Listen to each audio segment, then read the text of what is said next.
Did everyone get that? How can we encourage and motivate the youth of today to go further in education-wise, right? I would go into a school of not just our youth and Somali youth, but in general, youth in general. I would go to cities where there's only white people, and I'm not only black, female, but I wear a scarf on my head too. So how do I motivate them to go to Western? I think of it as, how do I motivate them to even want to educate themselves somewhere? And one of the things that worked for me is telling my story, telling my hardships, or at least connecting with them in some formal way. If I'm going to that room that I just described, and I'm the only different person, I connect with the need to succeed.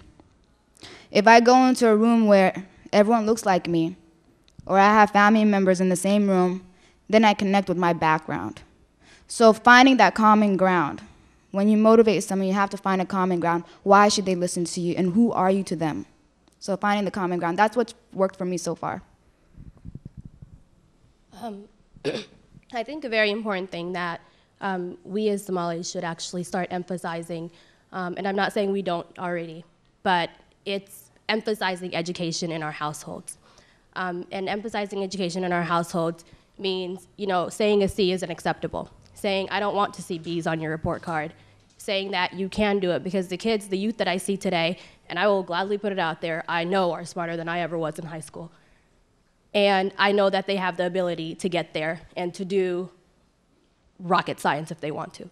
And I think it's putting them in a position to say, all I want you to do is graduate high school, go to college, and get an education. I don't care about your minimum wage paycheck that you can bring home if you go do this on the side.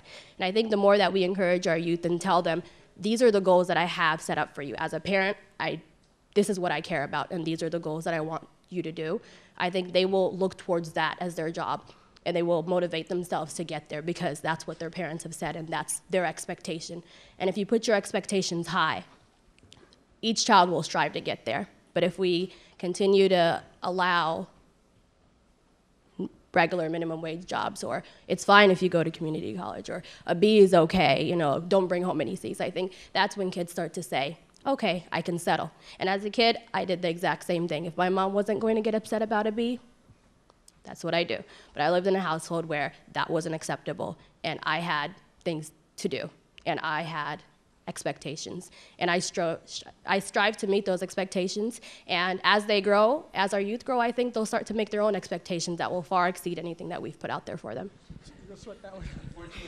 Okay, so, I guess, with medical school, before you even apply to it, I think the most important thing that you have to do is sort of have a sense of who you are, know what you believe in, what are things that you are willing to kind of be more lenient towards, and what are things that you absolutely will not let go no matter what happens. And as for me, my religion is very important to me. It's my identity. It's who I am. When you ask me to do something, it is based towards, the Islamic traditions and the Islamic values. And so having that understanding of myself makes things easier but harder to some, in some extent, because, for example, there are certain things where in medical school they require us to do, but what you have to understand is that if they require you to do something, it does not mean that you have to do it. If you stand for your beliefs and you voice you voice yourself, you'll find a way to get by that. And for example, I remember the first year of medical school, we had this anatomy class, and they would tell us, females should wear a bra because then we can draw the anatomical locations of certain organs, and then the male, you should wear shorts so that we could, for musculoskeletal, so that we can see where your muscles are located. And so, so for Anissa and I, we were actually never in the same groups for that particular area. So her and I had to sort of fend for ourselves in the different rooms where we were at. And so I would come in with my pants, and then with my baggy shirt or sweater, and my scarf is like literally, covering my neck, and I'm all covered from head to toe. All you see are my fingers and my, you don't even see my feet because I'm wearing socks. And then my classmates would look at me, and I was honest with them. I said, "I'm sorry, it's because of my religious beliefs and my values. I am not going to be doing this." And so, if you stand your ground, I think you will earn the respect of those particular individuals. And so we ended up using two of the guys. So the girl, because she saw that I was not budging and that I will not, no matter what, do something that I didn't feel comfortable doing, they were able to, and in a way, have the guys do. And so the girl kept herself covered so that I didn't feel left out. But you will come across a lot of situations where you will be looked at too, especially in small groups, where individuals will sort of question you and you kind of feel like an outsider.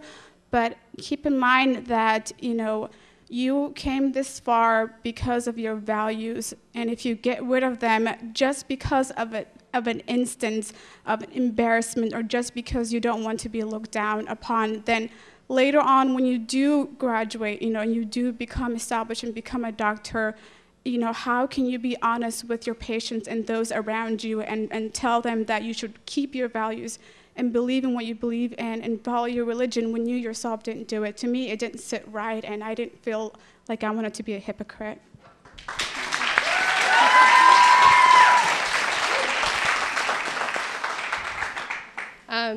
So a lot of the points and things that Samira and I went through, she already covered.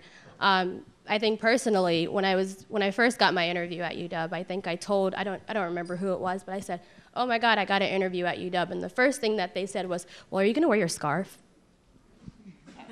I just want to put it out there. The guy who was the head of my committee was a Jewish man, very devout in his community. He was the president of a synagogue, and not once did I feel like he looked down on me. And I think that was because I came in and I did have my hijab on, and never would I have taken it off to make Mr. President of the synagogue feel better. That just wasn't what I was going to do. And other struggles have come up, but as long as we voiced our opinion and said, this isn't something that I'm serious about my education, that's why I'm here, but there's certain things that I will not do to compromise that. And the way that you dress does imply certain things to certain stereotypical people. I'm sure Samira and I have both walked into places where I have been asked multiple times, "Are you my interpreter?" I have been asked multiple times, "Are you a nurse? Are you a social worker?" And if they're, you're wearing a white coat, I'm going into a surgery room. There are no social workers in a surgery room. I've been asked that.